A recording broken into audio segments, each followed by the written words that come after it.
¿Qué tal? ¿Cómo están amigas y amigos de la Octava Digital? El caso Narvarte acaba de cumplir un año más precisamente de que se registró esa tragedia. Y mucho se ha discutido, debatido, especulado sobre qué pasó realmente, qué hubo detrás de estos crímenes. Hemos escuchado a diversas voces que nos dicen que la responsabilidad vino de Veracruz, del gobierno de Javier Duarte, que había tenido diferencias con uno de los asesinados, precisamente con Rubén, el fotoperiodista, incluso con la propia Nadia Vera. Voy a platicar al respecto con el periodista de investigación Antonio Nieto, a quien saludo con muchísimo gusto. Toño, ¿cómo estás? Jesús, buenas tardes. Como siempre, un placer estar contigo platicando y un saludo para todos tus seguidores y tu auditorio. Oye, mi querido Toño, ¿cuál es tu perspectiva del caso Narvarte? Desde las investigaciones que tú has llevado a cabo y todo ello, ¿con qué te has topado? Mira, Jesús, eh, yo he investigado el caso desde que ocurrió. Yo vivía unas cuadras, yo conocí a Rubén. Para mí fue un caso que me marcó por distintas cosas que sería demasiado prolongado estar hablando de eso. Pero a resumidas cuentas, te digo que es de los casos que más me he metido, que más he profundizado. He pedido por transparencia, tengo el expediente, tengo casi 5,000 fotos que tomaron peritos de la escena del crimen y de los seguimientos. He visto los videos que nunca han salido a la luz. Yo los vi, no me dejaron publicar, bueno, no me dieron copia, pero yo los vi, todos los videos de seguimiento de los responsables. Jesús, hablé con los responsables en prisión. O sea, son dos sentenciados y he podido tener comunicación con ellos y hice una entrevista formal con el ex policía Abraham Torres Tranquilino. En fin, fui a Veracruz, hablé con personas de todo tipo y yo te puedo decir que no apunta hacia Javier Duarte. Yo no defiendo, y quiero que quede muy claro, yo no defiendo ni defenderé jamás a un político que ha sido investigado por actos de corrupción infames, que ha sido un personaje obscuro, que ha tratado muy mal a la prensa, que ha tratado muy mal al activismo en Veracruz, que se ha enriquecido a costa de muchos de nosotros, de los impuestos o de lo que tú quieras. Pero tampoco puedo, después de 7 años de investigaciones, tomar partido y envolverme en una bandera que no creo en ella, porque no hay, Jesús, evidencias técnicas y científicas que apunten hacia Veracruz. Yo sé que algunos familiares de las víctimas, yo sé que hay algunas personas que están haciendo documentales al respecto de este caso y que creen que han encontrado el hilo negro, que creen que han encontrado evidencias nuevas que apuntan a la verdad que ellos quieren instalar. Pero yo he seguido el caso hasta los últimos informes de la fiscalía, que digan lo que quieran. Sí, la fiscalía ha cometido atropellos, ha sido indolente con las víctimas, ha cometido fallos. Sí, claro, Jesús, como todas las fiscalías del país, es una cuestión generalizada que las fiscalías trabajen de esta manera, que ensucien los casos, que politicen los casos, que mediaticen los casos, que no cuenten con los recursos, con los conocimientos técnicos, con la preparación de MPs, de peritos, de agentes de investigación. Entonces, eso es cierto, Jesús, pero no significa que por ello se esté protegiendo un político en un caso de homicidio. Jesús, no hay evidencias, eh, sería en todo caso el crimen perfecto para un político, y además el móvil es muy tibio. ¿Por qué? Porque yo he escuchado muchos, a decirlos en entrevistas con medios, incluso con medios nacionales, han salido los abogados de las víctimas de este caso a decir una sarta de cosas que la gente se las ha tomado como verdades absolutas. Por ejemplo, hace muchos años habían dicho que habían participado, o en la escena del crimen había una huella de una pisada de un sujeto que no correspondía a las tallas de los tres que estaban detenidos. Pero oh, sorpresa, Jesús, eso lo dijeron en cadena nacional los abogados. Pero oh, sorpresa, cuando avanzan las investigaciones, resulta que uno de ellos, de los sentenciados, usaba los tenis con una talla más grande, lo cual es muy común, porque él era fanático de los tenis y usaba tenis Jordan, usaba tenis de básquetbol, que generalmente se usan más grandes. Entonces, eso ya no lo dijeron los abogados. Entonces, me parece que es un caso muy ensuciado, muy mediatizado, pero yo, respondiendo a tu pregunta, Jesús, y qué bueno que estamos aquí para platicarlo, no hay evidencias técnicas ni un móvil fuerte que apunte a Veracruz. ¿Por qué? Porque dicen que Nadia Vera, una de las víctimas, y el fotoperiodista Rubén Espinosa huyeron de Veracruz. Sí, claro, por supuesto. Y lo dijeron en medios o en entrevistas, ellos mismos lo dijeron. Si algo me pasa, culpen a Duarte. Claro, eso es cierto. Y Nadia Vera sí tuvo muchos roces con policías municipales, sí denunció, sí la acosaron, pero Rubén dicen que porque le tomó 3 fotografías a Javier Duarte donde se ve haciendo gestos o donde se ve en un mal ángulo, o que después eso se convirtieron en fotografías para atacarlo, o en memes o en burla nacional por cómo había salido. Yo me pregunto, Jesús, ¿es suficiente eso como para orquestar toda una red de sicariato, toda una red de protección para que nada apunte a Veracruz, cubrir las huellas, el crimen perfecto por 3 fotografías? Rubén Espinosa, yo no demerito en ningún momento su trabajo como el de ningún colega. Todos hacemos desde nuestra trinchera el trabajo que nos corresponde, pero lo que es cierto, y es mi opinión, es que Rubén no era un periodista de investigación, no hacía investigación. Díganme qué investigación reveló la corrupción de Veracruz. Oye, Jesús, hay una persona, hay un reportero que acaba de sacar, bueno, tiene ya un tiempo, un libro sobre Javier Duarte y sobre todas las empresas fantasmas que usaba para el lavado de dinero. Eso es investigación. Eso incomodó a Javier Duarte. Eso incomodó al gobierno de Veracruz y al poder político y al PRI. Esa clase de investigación sí pone en peligro al compañero, al colega, muy admirable su trabajo que hizo al publicar ese libro. Rubén Espinosa no. ¿Y por qué estoy recalcando esto, Jesús? Porque entonces el móvil del crimen está muy flojo. 3 fotografías y Nadia Vera sí fue acosada, pero como en Veracruz muchos activistas lo fueron, como en otras partes del país, a través de comunicación social, a través de la policía municipal, etcétera, etcétera, etcétera. El caso de Nadia, sí podrías tú tener, o por lo menos pensar, elucubrar, que tenía más elementos para hacer enojar al gobierno. Claro. Pero ya no pero los puedes comprobar, los puedes judicializar, no. Y no es porque la fiscalía esté protegiendo a nadie. La fiscalía son incompetentes en las investigaciones, algunos de sus elementos, pues claro, o sea, si tú le preguntas a Ernestina Godoy, pues, por supuesto que te va a decir que no. O igual te dice, sí, tenemos muchas cosas que mejorar, como todas las fiscalías, por supuesto, eso no estamos diciendo nada nuevo.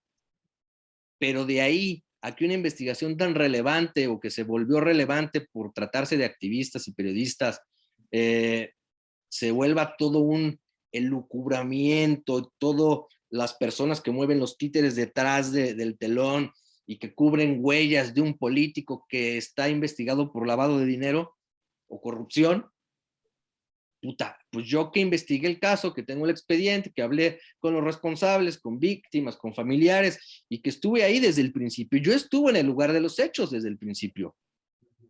Mi opinión es que no apunta a Veracruz, que no hay evidencias absolutas, y que sí hay evidencias que apuntan hacia otros temas, hacia otros asuntos, como es el narcomenudeo, la trata de personas. Claro, ahí sí hay evidencias técnicas, no es algo que estoy opinando yo. ¿Qué es? Rastreos telefónicos, Jesús, de supuestos narcomenudistas, cómplices de los que están en prisión, de los sentenciados. Hay cuentas bancarias rastreadas, hay geolocalizaciones, hay un seguimiento brutal de videos del C4 y de cámaras particulares. Hay trabajo de inteligencia. Lo habrán hecho bien o mal, será el FBI o será la CIA, pero ese es el trabajo que hay. Y apunta, Jesús, y es lo que te quiero revelar en esta charla, a que hay más implicados no materiales. En la escena del crimen solo hubo 3, pero hay más implicados o que pudieron haber estado implicados de una manera intelectual, o por lo menos de ayudar, o por lo menos de recibir una tajada del botín que se llevaron el 31 de julio de 2015, Jesús, de esa casa de la Narvarte. ¿Quiénes son estas personas, Toño, y cómo juegan entonces para consolidar esta línea de la trata? Mira, es muy sencillo, Jesús. En primera instancia, el trabajo que hizo la Fiscalía, entonces Procuraduría, fue muy defectuoso al profundizar en el tema de la trata de personas, pese a que 2 de las víctimas, Milé Virginia Martín y Yesenia Quiroz Alfaro, discúlpame, ejercían la trata de, bueno, vivían en situación de trata o vivían en situación de explotación sexual. Pero nunca realmente fueron por esa línea.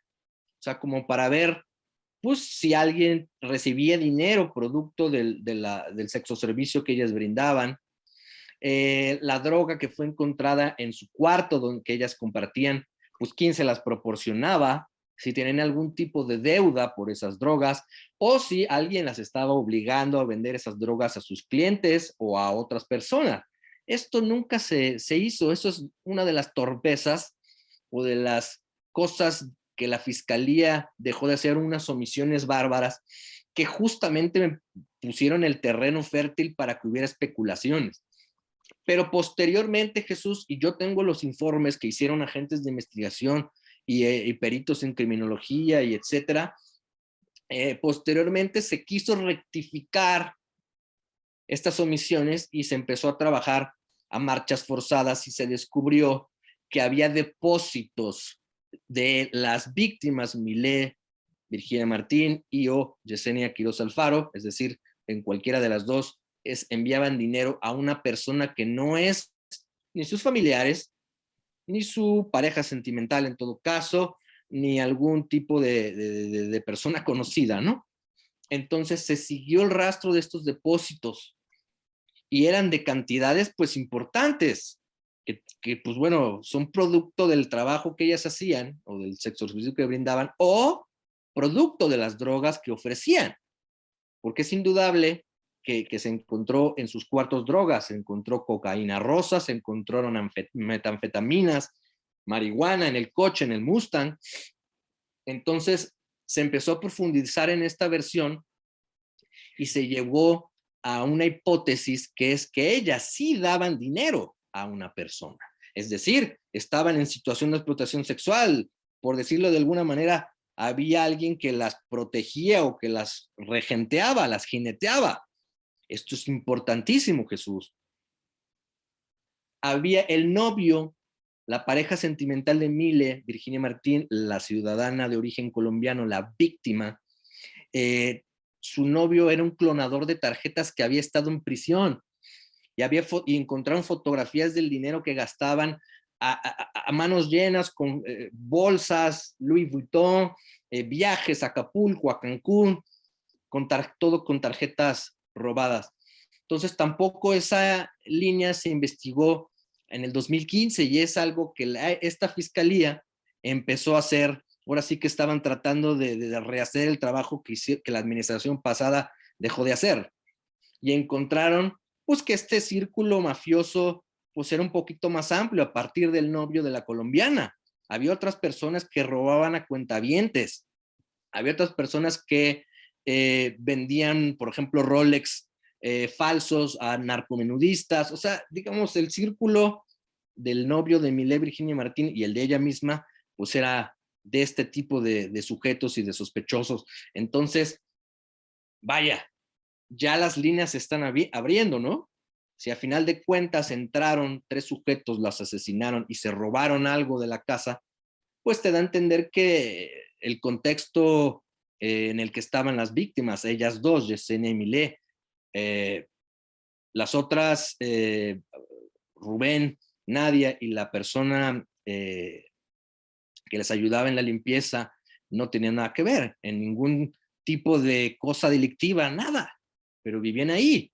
Recordemos que Rubén salió la noche del 31 de julio, bueno, del 30 de julio, salió de la casa de la Narvarte y con un amigo que se llama José Antonio, que habían estado conviviendo con Nadia, y se regresó, le dijo a su amigo, ¿sabes qué? Mejor me voy a regresar, me voy a quedar a seguir platicando con Nadia.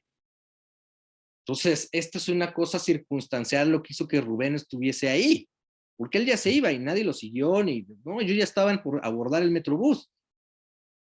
Entonces, son cosas que si tú unes los puntos y empiezas a profundizar un poco, te das cuenta, Jesús, de que pues fue circunstancial que ellos estuvieran ahí, bueno, que Rubén estuviera ahí, nadie vivía ahí.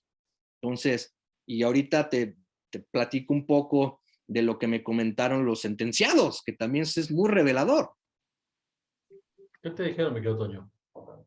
Mira, Abraham Torres tenía una relación con Milé Virginia Martín, porque si tú lo sabes, tus seguidores que les gusten este tipo de información sabrán, y si no lo saben, se los voy a decir, las personas que ejercen el sexoservicio, las escorts, que tienen dinero para pagar escoltas, literal, sobre todo las extranjeras, que se sienten vulnerables en la Ciudad de México o en México, más ejerciendo este tipo de oficio tan peligroso, suelen contratar escoltas.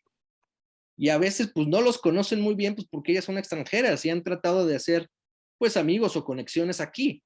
Así fue como reclutó Milé Virginia Martín a Abraham Torres Tranquilino, el ex policía de la Secretaría de Seguridad Pública que había estado en prisión por tortura. Muy joven, 24 años. Pero conforme pasó el tiempo, Milé, Virginia Martín y ellos dos empezaron a ser pues amigos, o por lo menos eso creía Abraham Torres Tranquilino, porque él se empezó a enamorar de ella y eso él me lo dice y vaya, no es que yo le crea 100% a un delincuente sentenciado, pero platicamos muchas horas y empieza uno a darse cuenta de que la persona está diciendo la verdad, sobre todo cuando me comentó que una vez ella se operó, Milly Virginia Martín hizo cirugías estéticas y no había quien la cuidara en su recuperación. Ella vivía en la Colonia del Valle. Entonces le llamó a Abraham Torres, que para ese momento vivía con su familia en Xochimilco, imagínate, Xochimilco a la del Valle, y llega Abraham Torres Tranquilino y le cambia las vendas ensangrentadas de la cirugía a Milly Virginia Martín, y después de que pues ella no se había bañado en 4 días, pues me parece que es un trabajo que lo haría un gran amigo o una persona que te estima, no nada más porque le estés pagando 200 o 300 pesos. Entonces, él creía que haciendo eso se iba a ganar el cariño de ella, pero cuando ella se recuperó, lo humillaba mucho y un día le dijo, ¿tú crees que yo me voy a fijar en ti? Yo no me fijo en tombos, o sea, en policías o en... Milly Virginia era muy pomposa, con uñas largas, con cabello increíble, con ropa de marca. Entonces eso le molestó y le generó un rencor muy profundo a Abraham. Entonces todo eso es un caldo de cultivo para que haya más saña en el asesinato, porque mucha gente se ha preguntado, ¿y por qué tanta saña? Pues porque había nexos personales con algunas de las víctimas. Los otros 2 sentenciados, uno que había estado en prisión por violación, o sea, hazme el favor, y el otro narcomenudista, cabecilla de narcomenudistas, pues obviamente Abraham con ese rencor les empieza a contar, o ya sabían, pues que Milé Virginia Martín tenía dinero, ganaba mucho dinero, y si no lo compraba con tarjetas clonadas, las cosas que tenía.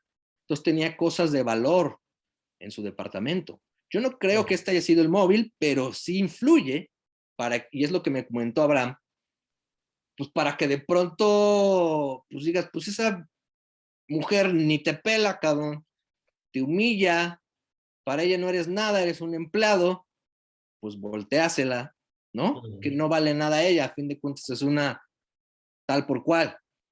Entonces, a mí platicar con ellos, platicar con Abraham, me abrió mucho los ojos por su personalidad, que él es tú te lo imaginas, Jesús, y tu auditorio, pues que es un policía y que trae todo el tipo, ¿no? Que es un asesino y que, no.